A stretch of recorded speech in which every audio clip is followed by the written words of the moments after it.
participants to this today's workshop on urban lake management.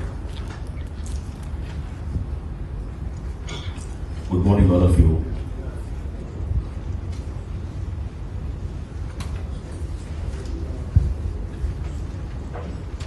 I was posted as Commissioner Hydra in July, almost about 4 months back. And since then, I've been trying to understand, various facets of lake management and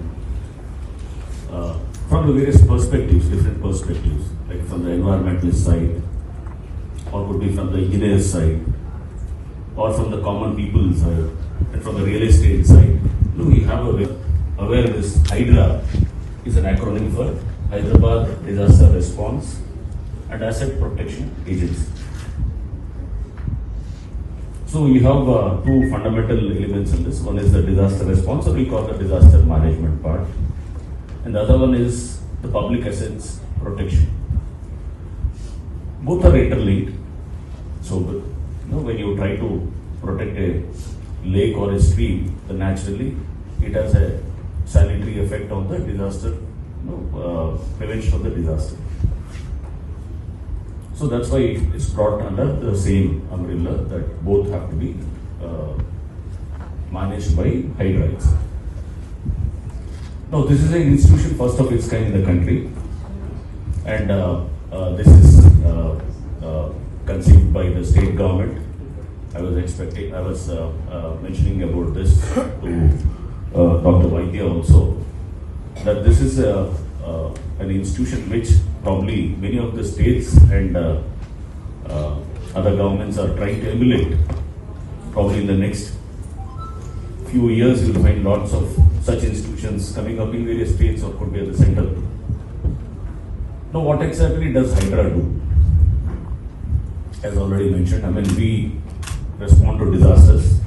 Like, immediately we have something called a disaster response force, which comprises of about 2,000 staff. So in case there is urban areas, they are generally, they are susceptible to low intensive disasters, or you find for even a small amount of rain, the city gets inundated, and there are severe traffic jams, and a lot of submergence, and a lot of civic life goes for a toss.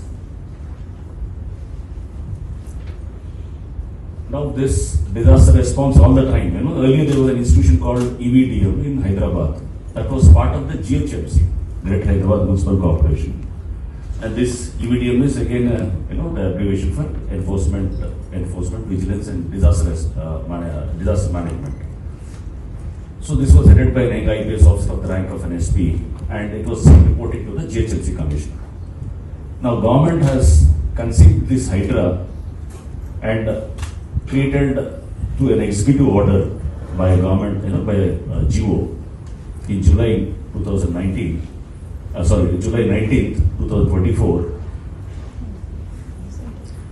And it has been brought out of the ambit of 𝘀𝗲𝗍, made an independent department, and as Commissioner Hydra, I am the HOD of this particular institution.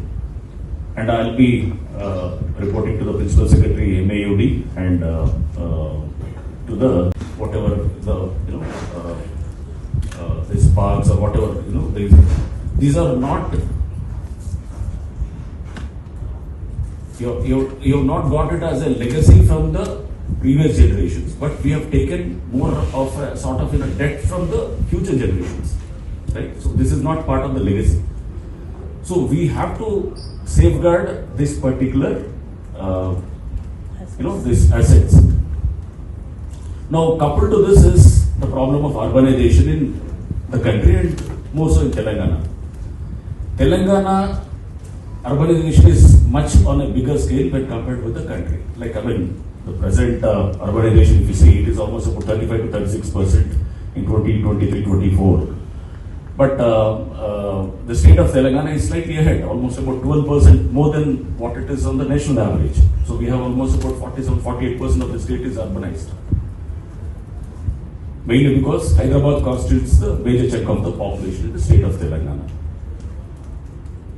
And the rate at which the urbanization is taking place, probably by 2050 we'll have more than 75% of the state of Telangana to be, totally urbanized.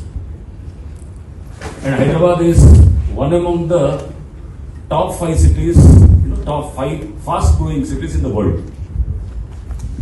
So the first being, Bangalore, and probably the second one I believe is 𝘆𝗲𝗃𝗍 city and all, and the third is again from our Delhi and Bangalore, Delhi and Hyderabad and Mumbai. So the first, 4 out of the 5 cities, 4 are from our country itself, and Hyderabad happens to be the 4th fastest growing city. Now with the rapid growth of urbanization and rapid increase of population, there has been actually demand for land. And land rates in Hyderabad, many of you, if you happen to be from Hyderabad, you can just make a simple this thing. Suppose in a costly area like say 𝘀𝗂𝗽𝗍 or Madhapur areas, the land rates are almost like about 3 lakhs or more, 2 lakhs to 3 lakhs per square year, which means to say that almost an acre goes to about around 100 crores, somewhere around 50 to 100 crores. So now, occupying an acre of land near a water body, just imagine, it has a premium in the sense that you have anything which has a lake view will have a premium, any structure or any construction. So that has a premium, and occupying the land, there it is, like nobody's land. You have something called in the Nizam state, we called the, 𝘆𝗲𝗍𝗿. 𝘆𝗲𝗍𝗿 is again the land under the FTL, right? That is under when the lake is up to its brim, it is called the full tank level, and whatever land is there, it's called the 𝘆𝗲𝗍𝗿. And 𝘆𝗲𝗍 has 2 types of land. One is the government land, that's the public land, and the other one is the private land also. Now the private land under FTL is, you cannot raise any structures in such private lands. You cannot raise any constructions there. Only the owner of such land is permitted to raise some agricultural crops. That too in the Rabi season, when the water gets dried up, and he can raise some crops. There's nothing like, now, this was the state, and gradually people, many of the public, they started procuring these patta lands also, buying these patta lands and raising structures. And this is how all the lakes which were part of the FTL, they were all occupied. Now to check this, this particular, this unabated this particular unchecked encroachment of this particular lakes or the water bodies, we thought that yes, there should be some very, very serious and very, very harsh measures which puts this particular, this encroachment onto the water bodies, it should stop forthwith.